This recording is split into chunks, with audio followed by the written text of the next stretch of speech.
또 내가 크고 흰 보좌와 그 위에 앉으신 이를 보니 땅과 하늘이 그 앞에서 피하여 간데 없더라.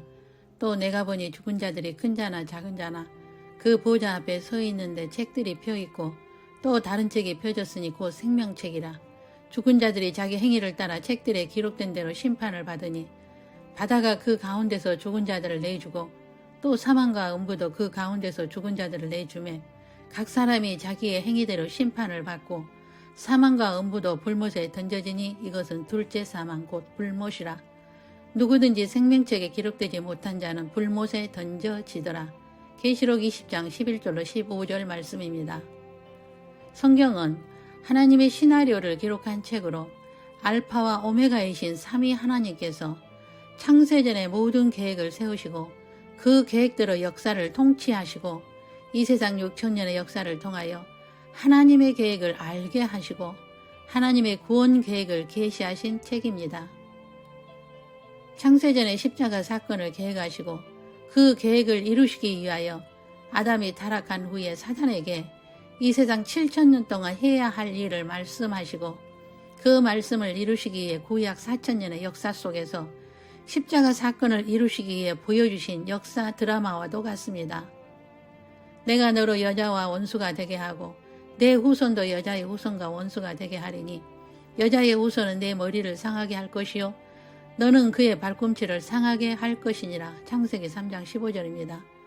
이 말씀을 이루시기 위해서 아담에게 가죽옷을 입히시고 어린 양으로 오실 것을 계시하셨으며 아벨의 어린 양으로 보여주시고 노아의 방주의 어린 양으로 보여주시고 오직 어린 양의 보혈만이 심판을 받지 않음을 노아의 방주의 역청을 바르게 하심으로 보여주시고 아브라함에게 400년 동안 애굽에 종살이 한 후에 출애굽할 것을 말씀하신 것이 요셉 때에 애굽으로 이주하게 하여 400년이 되었을 때에 모세를 통하여 출애굽시키시면서 6월절에 어린 양으로 보여주시고 아브라함에게 모리아산에서 이삭을 제물로 바치게 하여 이삭의 어린 양으로 보여주시고 모세의 성막을 지켜하여 성막의 어린 양으로 보여주시고 다윗을 통하여 솔로몬의 성전의 어린 양으로 보여주시고 주전 586년에 느부갓네살에 의해 성전이 파괴되고 70년 후 주전 516년에 수르바벨 성전인 제2성전이 재건되고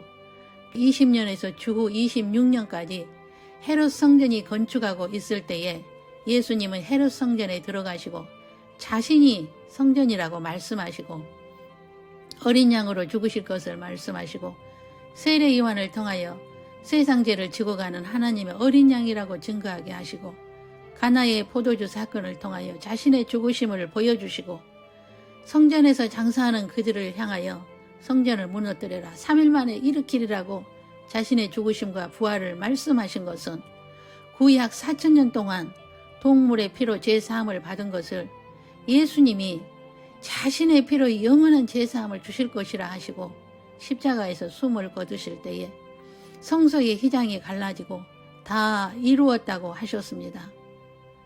창세전의 십자가 사건을 통한 하나님의 자녀들로 예정된 자들의 죄를 영원히 사하여 주시기 위한 계획을 비로소 다 이루었다고 하셨습니다.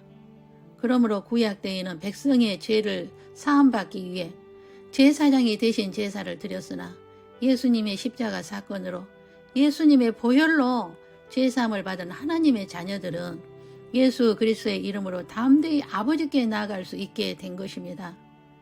4천년 동안의 하나님의 구원 계획을 책으로 우리에게 우리말로 우리 손에 주셨으나 예수님에 대한 구원에 대한 감격이 없다가 위급한 일이 생기면 그때서야 예수님을 찾는 것이 사람인 것 같습니다. 우리 손에 있는 구약을 통하여 예수님의 초림에 대한 예언의 말씀들을 보겠습니다. 야곱의 예언을 통하여 유다 지파에서 탄생하실 것과 베들레헴에서 태어나실 것과 메시아가 오시기 전에 광야에서 외치는 자가 있을 것과 예루살렘 입성하실 때 나귀 새끼를 타실 것과 메시아가 가까운 친구에게 배반을 당할 것과 손과 발이 찔림 당할 것과 징계와 채찍을 받을 것과 은 30냥에 배반 당할 것과 침 뱉음을 당할 것과 은 30냥을 받고 후회하여 성전에 던져 토기장이의 밭을 살 것과 도수장으로 끌려가는 어린 양과 털 깎는 자 앞에서 잠잠한 양같이 입을 열지 않을 것과 강도들과 함께 십자가에 달리실 것과 옷을 제비 뽑을 것과 옆구리에 창이 찔릴 것과 십자가에 달리시나 뼈는 꺾이지 않으실 것과 부활하실 것과 부자의 무덤에 들어가실 것과 죽을 때의 기상 변화가 있을 것과 다윗의 족보에서 나올 것과 다윗의 후손이라는 출생 장소가 베들레헴이라는 것 등 완벽한 계획 속에서 미리 말씀하시고 그대로 성취하신 것이 하나님의 구원 계획의 역사입니다. 그렇다면 초림의 목적은 무엇일까요? 하나님의 사랑의 표현입니다. 하나님의 세상을 이처럼 사랑하사 독생자를 주셨으니 이는 그를 믿는 자마다 멸망하지 않고 영생을 얻게 하려 하심이라. 요한복음 3장 16절입니다. 하나님이 하나님의 자녀들을 사랑하사 예수 그리스도를 통하여 영생을 주시기 위한 하나님의 사랑의 표현이 초림 속에 있으며 만물로 그 사랑을 보여주신 것입니다. 만물이 그에게서 창조되되 하늘과 땅에서 보이는 것들과 보이지 않는 것들과 혹은 왕권들이나 주권들이나 통치자들이나 권세들이나 만물이 다 그로 말미암고 그를 위하여 창조되었고 또한 그가 만물보다 먼저 계시고 만물이 그 안에 함께 섰느니라. 골로새서 1장 16절에서 17절입니다. 모든 만물은 예수님이 창조하셨으며 예수님을 위해서 창조하셨으며 창조 목적은 삼위 하나님의 영광을 위해서입니다. 그것은 우주의 삼라만상이 하나님을 존귀히 여기고 예배하도록 창조되었으며 피조물의 존재 목적은 삼위 하나님을 예배하고 경배하도록 지음을 받았으며 하나님의 행복을 위해서 예수님을 높이고 찬양하라고 지음을 받은 것입니다. 피조물이 하나님을 행복하게 해드리면 하나님은 피조물들에게 행복을 나누어 주시기 위해 창조하셨다는 것입니다. 그러므로 하늘은 하나님의 보좌요 땅은 하나님의 발판이라고 하신 것이며 만물은 그 발 아래에 복종하게 하시며 모든 만물을 그 발 아래에 복종하게 하셨으며 만물로 그에게 복종하게 하셨으며 모든 만물이 예수님의 통치하에 그의 장중에 있으며 만물의 으뜸이 되신 분이요 만물이 예수 안에서 통일되어 예수님의 장중에 있으며 예수님의 뜻 안에서 이루어가고 있습니다. 이 모든 우주 만물을 다스리시고 통치하시는 예수님은 다시 오실 것을 약속하셨습니다. 이 모든 것은 창세전에 세우신 계획이요 1.1획도 없어지지 않고 다 이루시는 하나님의 말씀입니다. 지금은 다시 오시겠다고 하는 때가 되었다는 것을 징조들로 알 수 있으며 예수님께서 감람산 설교를 통하여 하신 말씀과 사도 요한을 통하여 하신 모든 말씀들이 실현되고 있다는 것입니다.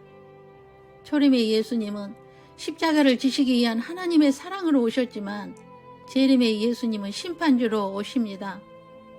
재림주로 오실 때에 일어날 징조들과 공중 강림에 들림받는 조건에 대하여 하신 말씀이 감람산 설교입니다. 재림은 노아의 때와 같다고 하셨으며 복음 농사하는 사람도 들림 받는 자와 버려둠을 당하는 자로 나누이게 되며 무교병을 먹이는 자는 들림을 받고 유교병을 먹이는 자는 버려둠을 당하게 될 것이며 충성되고 지혜 있는 자는 때를 따라 양식을 나눈 자는 들림을 받고 때를 따라 양식을 나누지 않는 자는 버려둠을 당하게 되며 구원의 등만 가진 자는 버려둠을 당하고 오직 예수님의 순수한 감람률을 가지고 신부의 역할을 하는 자는 들림을 받게 되며 순수한 감람률로 예수님의 자녀를 많이 낳는 자는 들림을 받으며 하나님의 자녀들이 줄이고 목마르고 벗고 헐벗고 갇힌 자들에게 순수한 말씀을 나누고 먹이고 입히고 돌보는 자들은 들림을 받게 될 것이며 순수한 감람률로 하지 않는 자들은 버려둠을 당하게 될 것이라고 하셨습니다. 이런 공중 강림의 휴거 사건이 일어나고 7년 환란이 일어나게 되고 7년 환란이 끝나면 혼인잔치를 마치고 지상 재림하여 천년왕국에 들어가게 될 것입니다. 천년왕국이 마치면 영생의 부활이나 심판의 부활을 하여 백보자 심판이 있으며 심판 후에 하나님의 자녀들은 새하늘과 새 땅에서 영원히 살게 되며 심판의 부활을 받은 사탄과 그의 자녀들은 불못으로 던져지게 됩니다. 이것이 삼위 하나님의 계획이며 성경입니다. 그러므로 하나님의 자녀들에게 하시는 말씀이 있습니다. 너는 청년의 때에 너의 창조주를 기억하라. 곧 공고한 날이 이르기 전에 나는 아무 낙이 없다고 할 해들이 가깝기 전에 해와 빛과 달과 별들이 어둡기 전에 비 뒤에 구름이 다시 일어나기 전에 그리하라. 이 일의 결국을 다 들었으니 하나님을 경외하고 그의 명령들을 지킬지어다. 이것이 모든 사람의 본분이니라. 하나님은 모든 행위와 모든 은밀한 일을 손아까에 심판하시리라. 전도서 12장 13절로 14절입니다. 어느 분이 지옥 간증을 하는 내용 중에 지옥에 간 자들이 너무 많은데 그들 중에는 11조를 도둑질하는 자들도 있더랍니다. 그들은 11조로 주의 일을 해야 하는데 주의 것을 도둑질한 도둑이 되어 돈이 우상화된 자들이라 지옥에 갔다고 하며 삶이 예배가 되지 않는 자들도 지옥에 있었으며 목사나 선교사나 신부들이 엄청 많이 있는데 그들은 사역의 의도가 자신에게 있던 자들이며 예수님의 부르심도 없었는데 스스로 목사, 선교사, 신부가 된 자들이라고 합니다. 우리나라에만 무임 목사가 6만 명이랍니다. 부목사 구인 광고가 나면 100대 1이랍니다. 가슴 아픈 일입니다. 예수님은 이리의 마음으로 주의 일하는 자들은 순수한 마음으로 순수한 감남류이신 예수님의 말씀만 무교병만 전하지 않고 의도가 자신의 목적을 위해서 하는 자들은 심판의 날에 모른다고 하셨습니다. 그러므로 육체의 사람은 하나님의 나라를 유업으로 받지 못한다고 하신 것입니다. 우리는 매일 유월절 음식을 먹어야 합니다. 그것은 무교병과 쓴나물과 흠없는 고기를 먹어야 한다는 것입니다. 오직 예수 그리스도만이 구원자이시며 하나님의 말씀에 누룩을 넣으면 절대 안 된다는 것입니다. 그것은 영혼 구원과 연관되기 때문입니다. 여러분, 우리는 어쩌다 보니 주님 재림의 시대에 그것도 재림 직전에 살고 있습니다. 그러므로 우리에게 맞는 양식은 재림을 준비하는 말씀이 되어야 합니다. 과거 몇십 년 전만 하여도 힐링이나 행복이나 부흥에 대한 홍수 시대였습니다. 그러나 이제는 그것에 머물 수 없는 것 같습니다. 재림의 나팔 소리가 들리기 때문입니다. 예수님의 발자국 소리가 들리기 때문입니다. 하나님의 보좌를 보게 하시고 하늘에서 어떤 일이 일어나고 있는가를 보기 때문입니다. 공중 하늘에서 천사들은 너무나 분주하게 준비를 하고 있습니다. 예수님의 신부들을 맞이하기 위해서 말입니다. 그 중에 어떤 천사들은 이 세상에 재난을 일으키는 일을 하기도 하며 재림의 징조들을 수없이 땅에 쏟고 있습니다. 수많은 천사들은 각자의 위치에서 분주하게 일을 하고 있으며 예수님은 신부들을 아버지께 보이기 위해 준비를 마치셨습니다. 사람들의 시각은 땅에 있기에 천상에서 일어나는 일들을 보지 못하고 있으며 그것은 예수님께서 그들의 눈을 감겼기 때문입니다. 자기 욕심에 이끌려 자신의 목적을 이루기 위해 불법이 가득하여 진실이 거짓이 되어 성경대로 살 수 없으며 진실이 통하지 않는 무법천지가 되었습니다. 이것은 예수님의 재림의 징조 중에 하나일 뿐입니다. 여러분, 깨어나십시오. 너를 낮추시며 너를 줄이게 하시며 또 너로 알지 못하며 내 조상들도 알지 못하던 만나를 내게 먹이신 것은 사람이 떡으로만 사는 것이 아니요 여호와의 입에서 나오는 모든 말씀으로 사는 줄을 내가 알게 하려 하심이니라. 신명기 8장 3절입니다. 떡으로만 사는 것이 아니라 하나님의 입으로 나온 모든 말씀으로 살아야 할 때입니다. 그리고 하나님의 말씀으로 살고 하늘을 바라보십시오. 그리고 천상에서 무슨 일이 일어나고 있는지 하나님의 보좌를 보십시오. 환난을 겪지 않고 휴거되어 혼인장치에 들어가기 위해서는 반드시 팔복의 사람이 되어야 하며 성경대로 살아야 합니다. 다시 오실 예수님은 십자가를 지시기 위한 사랑의 하나님으로 오시지 않습니다. 이제 6천년이란 역사를 통하여 기회를 주셨으며 다시 오실 예수님은 심판주로 오십니다. 베드로를 통하여 우리에게 말씀하십니다. 이제 하늘과 땅은 그 동일한 말씀으로 불사르기 위하여 보호하신 바 되어 경건하지 아니한 사람들의 심판과 멸망의 날까지 보존하여 두신 것이니라. 사랑하는 자들아, 주께는 하루가 천년 같고 천년이 하루 같다는 이 한 가지를 잊지 말라. 주의 약속은 어떤 이들이 더디다고 생각하는 것 같이 더딘 것이 아니라 오직 주께서는 너희를 대하여 오래 참으사 아무도 멸망하지 아니하고 다 회개하게 이르기를 원하시느니라. 그러나 주의 날이 도둑같이 오리니 그 날에는 하늘이 큰 소리로 떠나가고 물질이 뜨거운 불에 풀어지고 땅과 그 중에 있는 모든 일이 드러나리로다. 이 모든 것이 이렇게 풀어지리니 너희가 어떤 사람이 되어야 마땅하냐? 거룩한 행실과 경건함으로 하나님의 날이 임하기를 바라보고 간절히 사모하라. 그 날에 하늘이 불에 타서 풀어지고 물질이 뜨거운 불에 녹아지려니와 우리는 그의 약속대로 의가 있는 곳인 새하늘과 새 땅을 바라보도다. 그러므로 사랑하는 자들아, 너희가 이것을 바라보나니 주 앞에서 점도 없고 흠도 없이 평강 가운데서 나타나기를 힘쓰라. 베드로서 3장 7절로 14절입니다. 우리는 흠도 없이 점도 없이 평강 가운데서 주를 맞이할 준비해야 합니다. 기도하겠습니다. 창세전에 하나님의 계획을 우리 손에 우리말로 책으로 주신 성경은 하나님의 입으로 나온 말씀입니다. 우리는 그 말씀으로 살기 원하여 겸손히 주님 발 앞에 있습니다. 오늘도 천상에서 공중 하늘에서 천사들은 분주히 움직이고 예수님의 재림을 준비하라고 나팔 소리와 발자국 소리를 들려주시오니 감사합니다.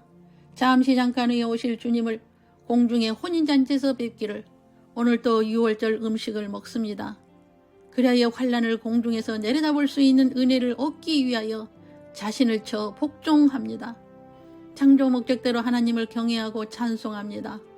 모든 영광과 경배를 받으시고 하나님의 행복을 주님의 신부 후보생들에게 내려 주옵소서. 그리하여 영원히 소생하며 은혜를 입는 주님의 신부 후보생들과 가정들이 되게 하옵소서. 흠도 없이 점도 없이 평강 가운데서 주를 배우기를 오늘도 성도의 옳은 행실로 준비하게 하옵소서. 주 예수 그리스도의 이름으로 기도 올립니다. 아멘. 주 예수 그리스도의 은혜와 하나님의 사랑과 성령의 교통하심이 일의 결국을 다 들었으며 하나님을 경외하고 그의 명령들을 지키고 모든 사람의 본분인 창조 목적을 따라 모든 행위와 모든 은밀한 일을 심판하시는 주님을 흠도 없이 점도 없이 공중에서 배웠고 혼인잔치의 즐거움에 참여하기 원하여 하나님의 입으로 나온 모든 말씀으로만 살기를 다짐하는 신부 후보생들 이해와 저들 가정 위에 영원토록 함께 계시기를 주 예수님의 이름으로 축원하옵나이다. 아멘.